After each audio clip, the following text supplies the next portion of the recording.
Ladies and gentlemen of the crypto space, we're live on Wednesday, January 5th at 11:46 a.m. The markets. We're taking a look at the markets. Something new no, not really something new. It's what we do. We're going to hit the charts. We're going to look at the markets. Obviously, it's a crab walk kind of day, a horizontal kind of day. The markets aren't seeing appreciation, capital appreciation, nor, like appreciation for what these things are. What are these things we're looking at in the crypto space? We're looking at assets that actually have price discovery, down and up, the way a natural market should operate. Not like the stock market, not like equity indexes that have institutions and government entities purchasing stuff under any condition. That stuff's been going straight up. How the hell? You don't buy things that are going straight up. You don't know if it's coming down, but the adage is what goes straight up comes straight down. Now, in sovereign terms, and like national stock markets, that might take the better part of a decade, 5, 10 year time horizons. But there's no rational reason to expect anything that goes straight up to not come straight down in a naturally, organically operating market where people can buy and sell under any condition permissionlessly. And that is exactly what occurs in the crypto space. We see actual organic activity, and you can actually get a sense of the market. You can't get a sense of shit in the legacy financial system. Completely irrational activity. No one buys something that goes straight up. No rational market actor buys at a premium. Rational market actors buy at a discount. Irrationality. I know about irrationality. I'm the damn captain of rationality. I know irrationality when I see it. Let's take a look at the charts. You can't have bullishness without bearishness in an organic market. Good old curve. Let's take a peek.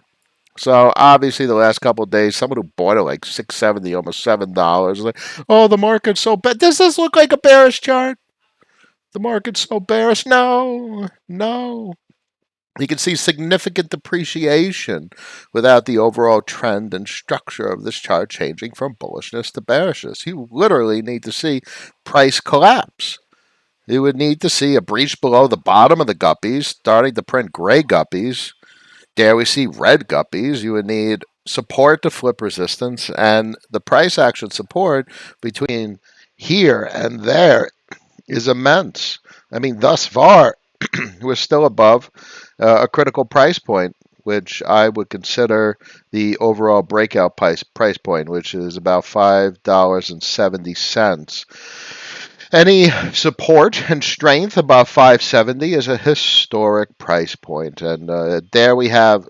And actually, if you look at it, you see this wick below on this candle, on this week's candle, it wicked right to 570. So thus far in this week, what do we see? We see a historic resistance, which was set back here, flip support, and a breakout, a failed breakout, a breakout, and a retest. Now, in 4 days, if it closes above this top green line, that's extraordinary. Now, what else do we see?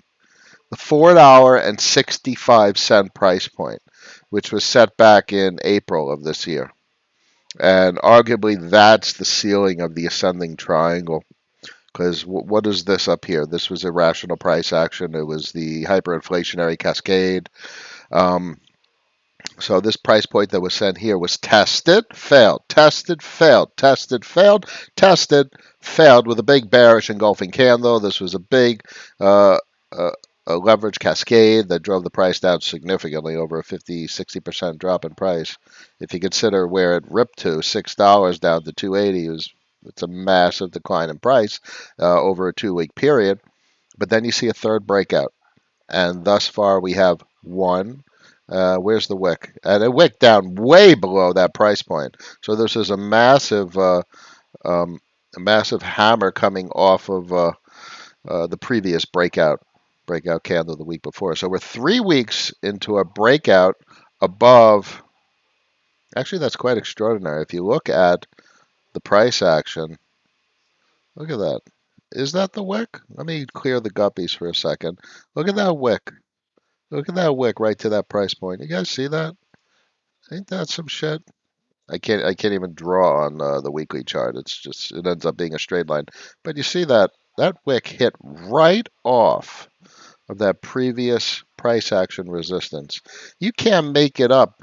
There's a lot of symmetry in charts, which is why we have the fork pattern geometry and price action coincidence. There's no coincidence.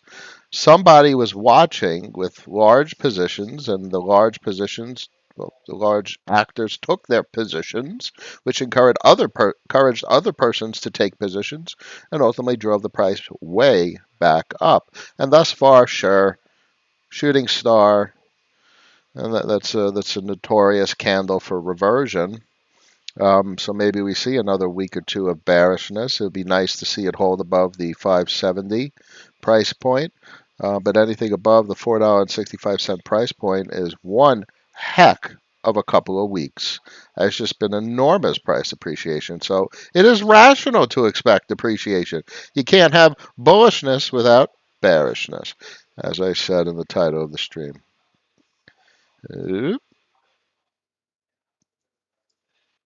I don't know. Down back here, back up.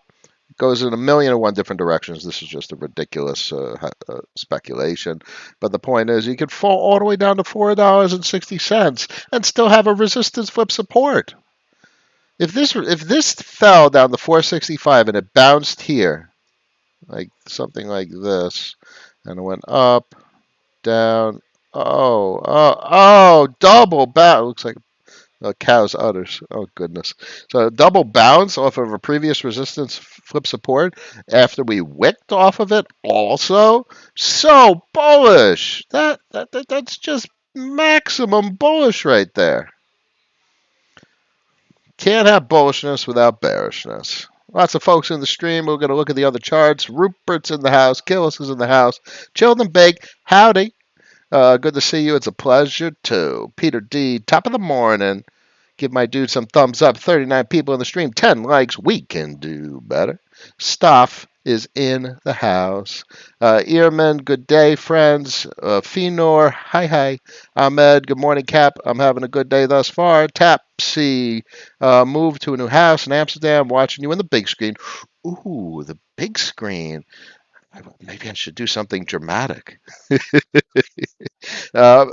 Emmanuel in the house. Hello. I wish you the best, my friend. I hope all is well. You ping me on Twitter. Say hi if you need anything. Let me know how everything's going. And if I can help, I'm more than happy to. Killis yin yang. A little wax on, wax off. A little balance. Bullishness is not bullishness without bearishness. Fenor, you watched Alex masterclass on Real Vision. Big deal. Smart guy. Recommend watching. As it's on portfolio management, even in TradFi content. Spot on. Mix with the educators. Apple. Risky crypto. Crypto 2. We will do better. Bearish double utters. Pretty push. That was the double utter pattern I drew. Good morning, Cap Oblivion. Mix. This show goes to 11. Woo! We're past 10, baby. So Convex, we'll go over to the weekly. And I get a kick out of it because I believe this wick here was the Tetranode buy, which was sold. And this was literally the Tetranode sell. So he bought at 26 and sold at like 60. 100%. He made, 100% when you deal with like a $10 million position. That's nothing to sneeze at. So he made some nice gains there, but it didn't break the bullishness of the chart in any shape or form. On the weekly, we're so far above the damn TWAP, you can't even you can't even see it. It's like 1,000-meter cliff, and it's all the way down below. So this is actually a nice position for like somewhat of a spinning top. Has overtones of an inverted hammer. Maybe we'll have some more bearishness and it'll drive it down into the week's close. 4 to 8 is 8 hours. An inverted hammer coming off a big wick down could be a sign of price reversal to the upside. I mean, we're over the midline of the fork. As very similar situation to Curve. You're over the midline of the fork, and this bounced off of the fourth line, the fourth bar of the fork as resistance. We'll go back over to Convex. That's the same thing here. I would neglect in many regards this sell because it wasn't necessarily the broad market. It was one market actor's activity that didn't necessarily cause a cascade of price action. Obviously, from the general public getting into these positions, 60 bucks to 47 can seem like devastating price action, devastating volatility. But in the big picture, this is not devastating price action. In fact, the macro perspective of this asset is extremely bullish. The trajectory, the directionality, the sentiment, the functionality, the narrative. The narrative is it's not even people that are buying it anymore. It's protocols. The protocols have a mandate. That's what they need to do. Not because they want to, but that's because that's what the protocol was built to do, was to accumulate convex to control curve monetary policy, and that's a big thing.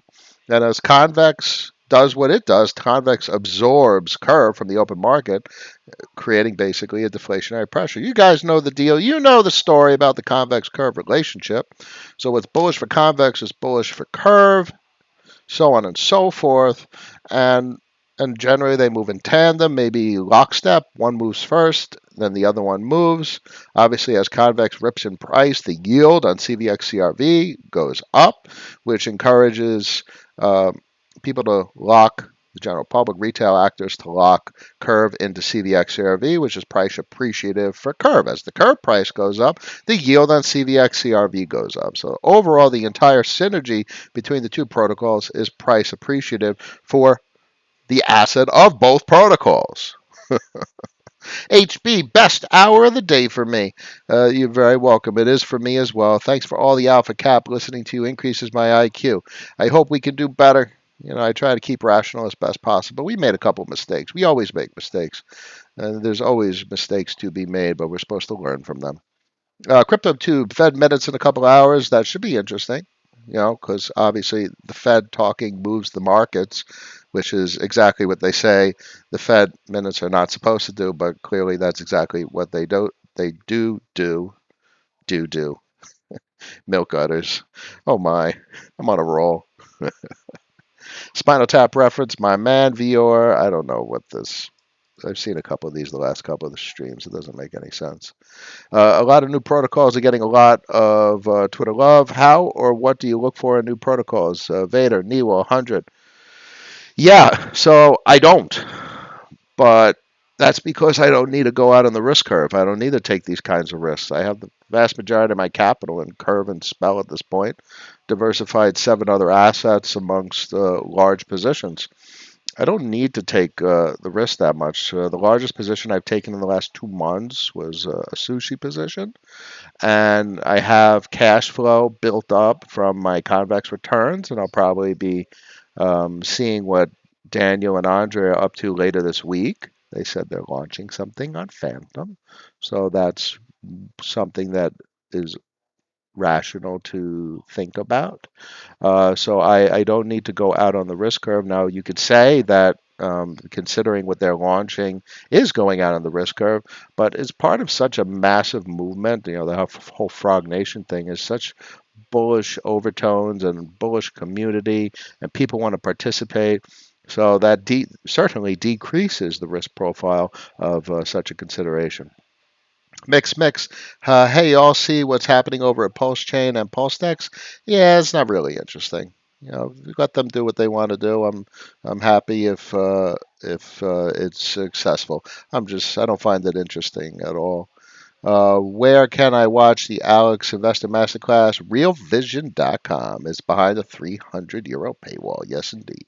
Igor, hello Noah. Do you have any speculative ideas how the SEC could attack Curve or CVX? Only indirectly vis-a-vis stablecoins, but there is no way to target Curve, which is critical mass decentralized. There's an IPFS front end. The contracts are immutable on the Ethereum network as well as the other chains, so they can't directly attack them. JL, great stuff, Noah. Any thoughts on effective significance of new primitives, options, dopex, forex, futures? Yeah, they're all going to be leverageable because that's exactly what the legacy financial system did. Everything is leveraged to the tits, just leveraged. Boom, to the tits. And that's exactly what the crypto space will do as well. There'll be our liquidation events, there'll be our derivatives cascades, and all that jazz, which we're used to from centralized derivative trading platforms. But now we'll have it on DeFi. And the opportunity to participate in a disintermediated fashion with protocols that capture those liquidation revenues have been presented to us, and that's what I'm interested in. I'm interested in owning disintermediated financial infrastructure. That's the deal. Harshal, thank you. Entered LQDR at 2. Never going to sell. Yeah, that liquid driver has been doing some serious stuff. Out of the risk curve for someone like me, but clearly it paid off, and I'm happy you got significant multiples at this point. This year, many DApp coming with VE tokenomics. Your thoughts? That's one of my core narratives for 2022. Core narrative for 2022 is widespread deployment and iteration of the curve monetary policy. You heard it here. You heard it here first, ladies and gentlemen. Luna is off the hook lately. Held its peg. Big dip. Yeah. UST. MIM, obviously. And Frax. I have big thoughts on these particular assets heading into 2022. Without getting too political, what are your thoughts on the spat between Daniel and Bankless on Twitter? I don't get involved. It's a personal thing, and I appreciate the sentiment that Daniel expressed. I'm not really inclined to side with Bankless. They're a meaningful component of the crypto space, but you know, people are sensitive, and I don't. That's why I don't really want to have an opinion. It's just silly. It's just silly. And I probably, if I was Daniel, I wouldn't go on. They're a little sensitive or something like that, and that's understandable because Daniel was a little abrasive. So it's just it's just like a no-win situation, and the conflict it won't get resolved. So that's okay. It's they'll go their separate ways, and that's fine. AR Noah, when does Wall Street dip their toe into DeFi? Unknown. I don't know. They are so bogged down with regulatory lack of clarity that they have no idea what the fuck they're doing. There's a lot of hedge funds that just do it and they manage the balance sheet and the books as best they can from a reporting and taxation perspective. But there's literally no regulatory clarity at all. Peter utters. Fenor, can I share a YouTube link on interview between Michael Igorov and professors from a DeFi MOOC online course in the chat? Of course. Everyone likes to hear Michael talk. Mix, I'm going to regret not having a significant position in Curve at all. Um, there's a lot of protocols. There's a lot of opportunity in the crypto space. You can't own everything you want to own. You don't have the thing that outperforms the most, and he could do very well. I mean, if you're like a new person to the crypto space, stablecoins, getting 10, 15, 20% returns on your stablecoins with risk. The risk is a completely different consideration as compared to smart contract platforms. You're literally just getting 20% of your money. People do a lot more, take a lot more risk for 30, 40, 50% returns. So it's not about regret. Don't regret not taking a position. Regret not being prudent and restrained to not do something you want to do.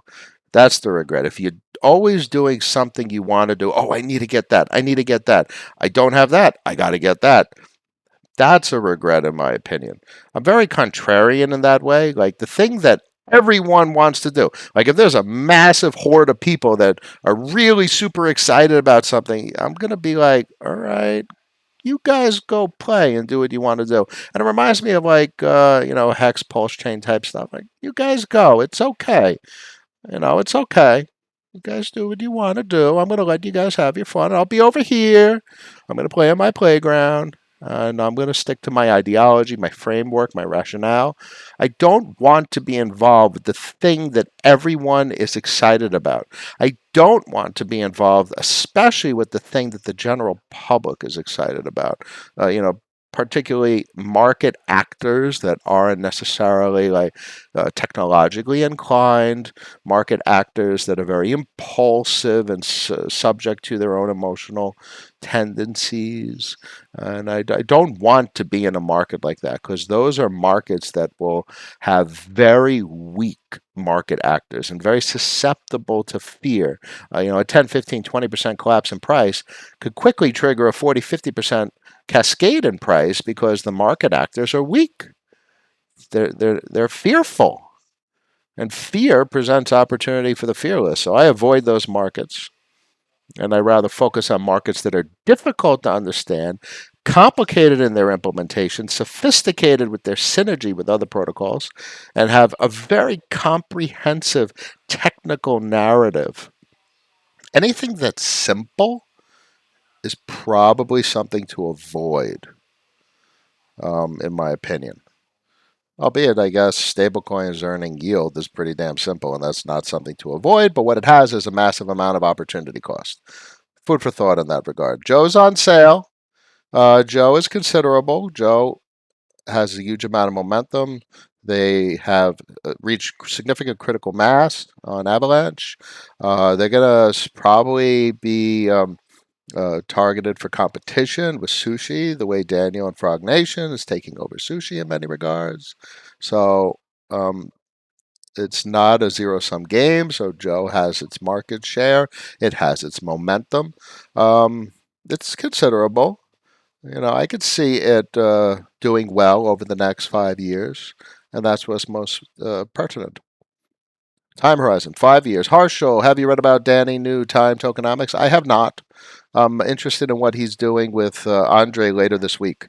That is what catches my eye this week. I have interest in a couple of different things. GMX comes to mind, the sushi position I took. Um, but the next thing that is probably of most interest, and I have to prioritize because I don't have that much capital. I'm not a mega whale.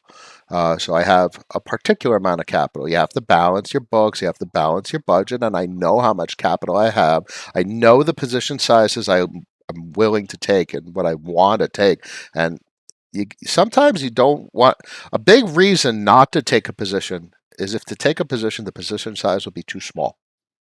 That is a good sign you're not ready to take on another position. If you can't take a large enough position size, too small a position size is potentially a big problem, and won't give you the exposure you're looking for, and it won't achieve what you're looking to achieve. Thoughts on yield aggregation? Cool, beefy. Yieldiac has been the Yak has been destroyed in price, but that's besides the point. But from a yield aggregator standpoint, the functionality of the platform to auto compound, all right, fine. It's useful functionality. I have no interest in the assets of those protocols, though. Mix, expert novice here. Yes, that's the whole point.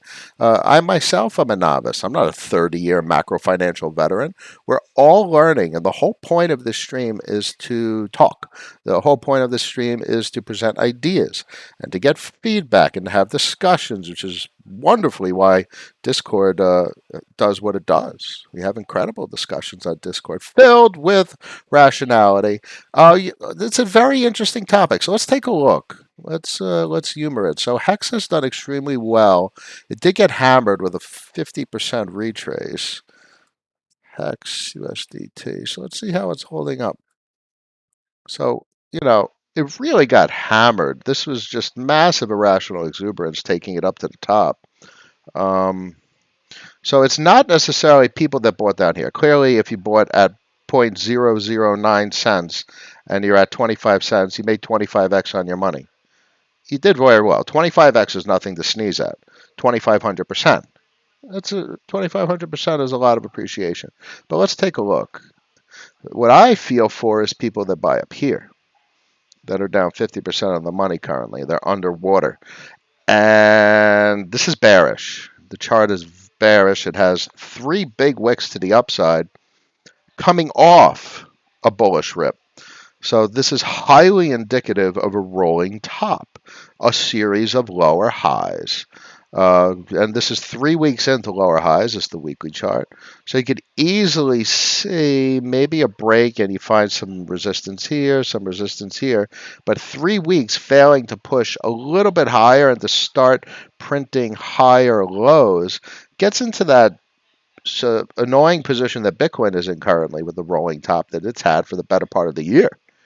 You know, where these rolling tops on a weekly basis take weeks, months to play out. So we'll only know in hindsight how the directionality of the asset goes over time. But in the short term, this is a bearish setup. And that is just very obvious by looking at the chart. People sitting on 50% underwater. Anyone who bought above here is down 50% of the money. So it's a difficult position for obviously a lot of participants in the market. It's not a win-win. You know, people were early. They took big bets. It paid off significantly, 2,500% returns, which is nice. I mean, Spell's up 8,000% and holding thus far. So I guess, I mean, Spell technically is outperforming in that regard. This is an 8,000% rip. What's this curve? Let's take a look over here. So, so folks talk about Hex being large to the upside, but it was a big 50% collapse. But if you look at the price range here, you're talking about 12,900% from its lows. That's a big difference. So Spell has a solid narrative. It's potentially going to do well in the long term, but it's currently getting hammered. This is a massive drawdown, much bigger drawdown than this. So the drawdown on Spell, well, it's not much bigger drawdown. The drawdown on Spell was massive, 85%. Let's take a look at the hex chart on log. So that helps a little bit. That's BTC. So that helps give you a better perspective on things. Let's get the price range up so you guys can see perspective. The biggest dip was a 77% drawdown, and Spell was an 84% drawdown. So, you know, it's not really direct apples to apples comparison. But as you can see, that's actually an interesting observation in the market. Look, run up, drawdown 77%, Spell with the 85% drawdown, and the bounce that's lower than the high, which is a bearish setup. But look at the guppies. Look at the guppies. You see, we're above the 10 SMA. Would you look at that? Okay. That's the 10 SMA. That's very nice. And there was support on the 50 SMA. We just confirmed 50 SMA. Very nice. All right. Well, this is actually interesting from a technical perspective. It has similarities to the other charts. Now, this is where you would draw on contextual information such as the narratives for the assets. What does it mean? Who are the market participants? And the market participants, I would factor in heavily into whether I consider taking a position or not. It's very interesting stuff. Um, inherent community building there. Most accessible, informative community I know from tokenomics to wallets. Well, its tokenomics are trivial. It's literally just an inflationary asset. Dysfunctionalism. Is Noah into any of the L1, L2 wars going on right now? Sure. And my philosophy is protocols go cross chain. I have no need to participate in L1, L2 assets directly. That's my opinion. FTM near was actually added to the BSN, which is quite interesting. Atom's a big deal. I have an old Atom position, and it's part of my top 9, and that's probably the only reason I still hold a platform token. But vis-a-vis IrisNet is integrated with the BSN as well, so using IBC, It has access to the entire Cosmos Hub network, so that's pretty cool. JL, hey Noah, would you prefer IRS just made all crypto DeFi activity mark to market? Whoa, that would just be brutal. Oh, maybe at a lower rate, but it would be infinitely simpler. But mark to market would be brutal. Oh my god, I don't even know what I would do because I would have to. It would just I'd cry if they did mark to market. Because at the end of the year, mark to market, ladies and gentlemen, you're basically just subtracting your gains versus losses at market price. So you take your asset valuations at market price at the end of the year and you owe taxes on it. So, no, I certainly would not. Unrealized capital gains. I like unrealized capital gains. Peter, Captain, CVX price sustainable or has it pumped too much with Binance listing?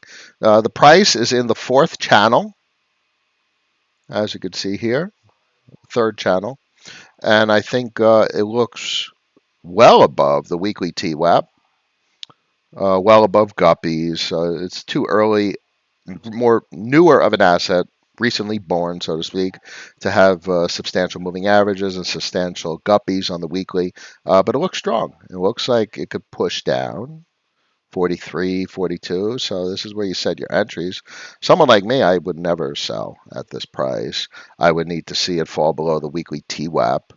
And I would need to have like macroeconomic conditions falling apart. And I probably still wouldn't sell then because then the capital gains obligations would just eat into profits too much. And you ride it out. The narrative for the asset is not invalidated because of depreciative price action. The narrative for the asset is independent in many regards, and that's just the nature of capital allocation. Uh, Price action gives you premiums and discounts. If there's substantial depreciation, you have a significant discount on an asset that has a valid narrative. So you have to have rational time horizons for that narrative to play out. That's the deal. Mix, Pulse Chain will help save Ethereum. Mutually exclusive. It's a completely separate chain. So you'll have to have bridges. We'll have to see what like AnySwap and what did they change their name to? AnySwap changed their name to multi-chain. So you need the bridges for the capital to flow over there because obviously when Pulse Chain launches, is like zero capital on it. It has no value. So we'll have to get capital to flow from the existing chains over to their chains, and they'll also there's a massive operation they'll have to do because the contracts are there, but there's zero user interface. So all the contracts will be completely forked, but they'll have to build up all the user interface around it. Mix, thanks for taking a look at Hex. You're always welcome. A pleasure.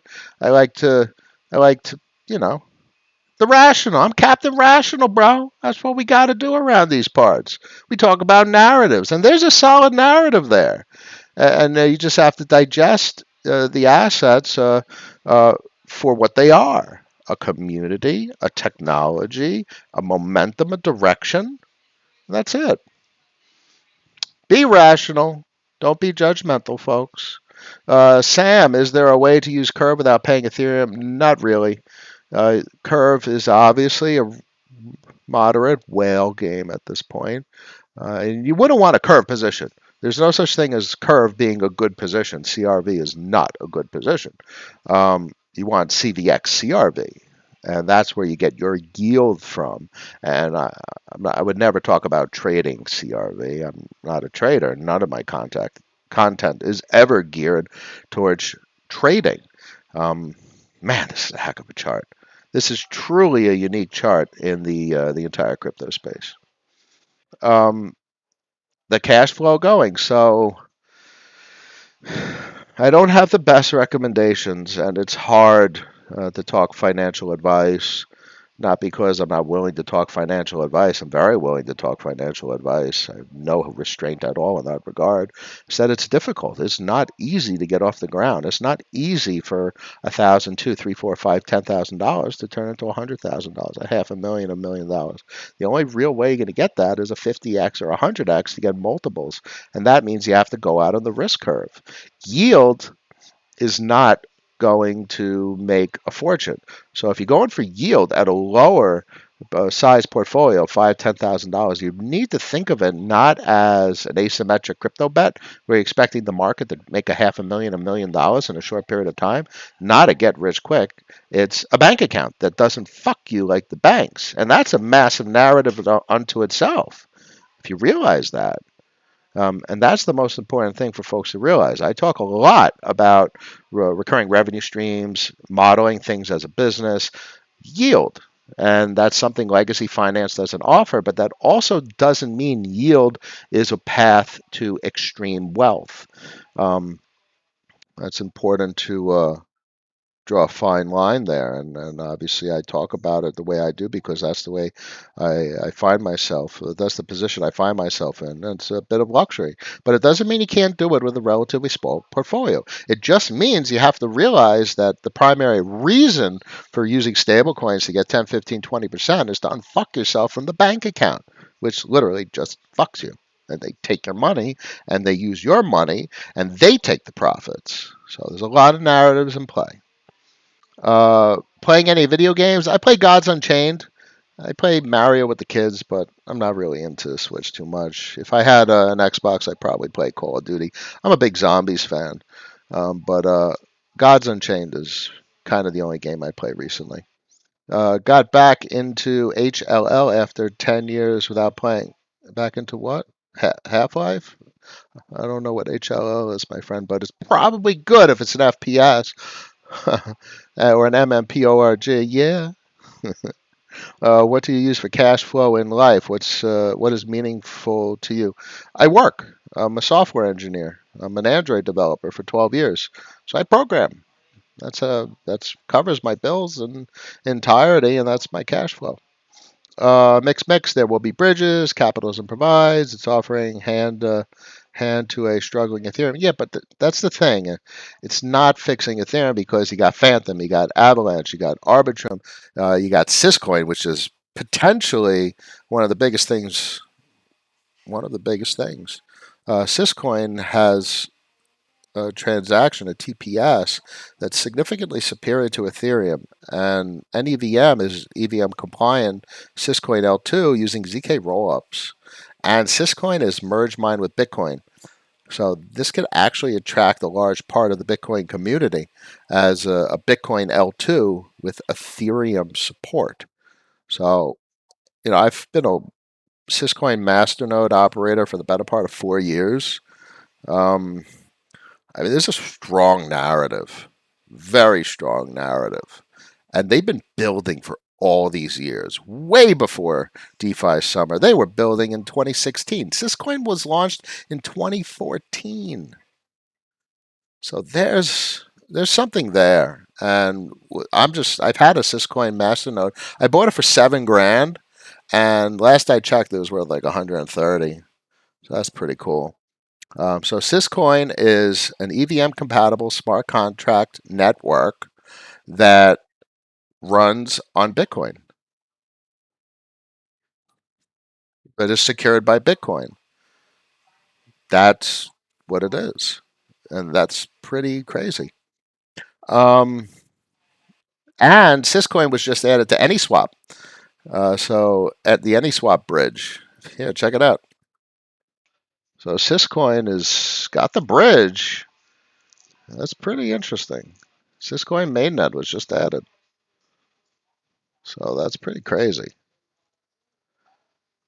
So anyway, I'm kind of I pause when I hear it because I've been a participant in the Syscoin ecosystem for so long. It's just quite satisfying that they're finally catching some traction. What about FTM on Curve? Well, Curve on FTM. Um, yeah, obviously, Curve and Avalanche, Phantom and Avalanche are great ecosystems to operate on. So using the Curve platform on Phantom or Avalanche or Arbitrum, that's a big deal, and it's potentially lucrative. Not necessarily for the Curve asset yet. We've heard that Curve is working on gauges and voting on those in the other networks, but you really don't want a VE curve position.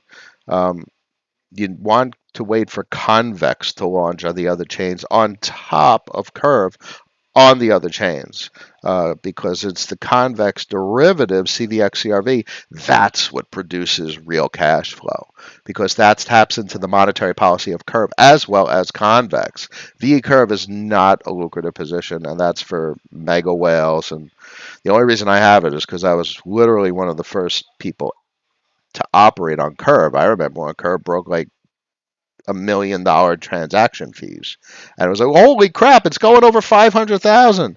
I was probably the first person to deploy Ren BTC on the curve pools when they first launched. It's one of the first Ren dark node operators. This was early 2020. Good morning, Asun. How are you? Hey, Noah, when retire from day job and live from yield? No, I like to work. I like to work, and I like this company, and I like the people. So as long as the company will have me, it's an honor to work with them, because me working with them is not just for me, it's for them. I help them, and that makes me feel good. So I like what I do. And as long as they want me and they like the way I work and they like my productivity, I'm a little hard-headed in some regards. I operate on my own schedule, but as long as they're willing to have me, I'm more than happy to stay with who I work with, and contribute and do everything that I do for them, with them, so on and so forth. Um, let me ask you something silly. Any thoughts on Cardano? Yeah, I mean, I could pick up, but it's the same story for all networks. You got to realize that. You need the bridges, you need the liquidity, you need the critical mass monetary velocity, you need the capital flow. You need the churn. You need the assets, the value moving. Without that, there is nothing. So, and the problem is to get that monetary velocity, it's a bit of a chicken and an egg. So you need the money markets, you need the market makers, you need the debt markets, you need all of it. And chicken and the egg. So right now it's useless. It doesn't do anything. So that's not a dig on Cardano. It's just the current state. You can't do anything. There's nothing meaningful to do on it. It's useless. So maybe one day it won't be, and that'd be nice. What is it? Not popsicle, but Sunday finance. Maybe one day they'll have something. Noah, how you doing? What do you think about Harmony One? Same thing I just said about all the other chains. Um, Spell Syscoin, SYS, Vasco, SYS coin.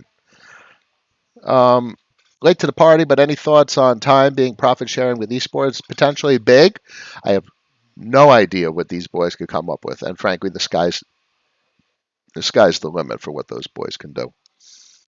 JL, thanks for the answer. Just thinking through all this stuff, looking at the way different countries are developing their tax structures, re crypto, trying to figure out what is rational. Yeah, that's not an easy task because there's nothing rational about the damn tax structure. INKK, Peter, how likely a new protocol can copy convex very easily? That's what Liquid Driver did.